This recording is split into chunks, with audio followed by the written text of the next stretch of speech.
Welcome back to Stuff About Tutorial. Today we are talking about how to add participants to a group chat on WhatsApp.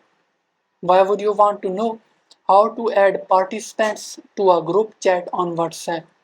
Well, maybe it is your first time using WhatsApp and not sure how to add participants to a group chat on WhatsApp.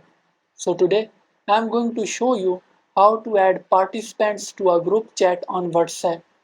Check video description and I will try to leave the written instructions. Adding participants to a group chat is quite simple and the process is easy to do. First of all, open WhatsApp. Now you are seeing different chats.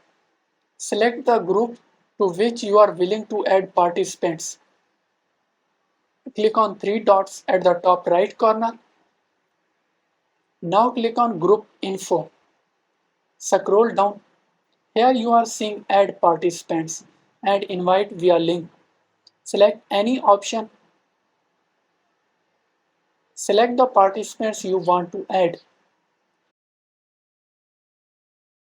Click on tick mark button and the participants will be added. There you go. If you wanted to know how to add participants to a group chat on WhatsApp, that is the easiest way I know how. If you know another way, to leave a comment below.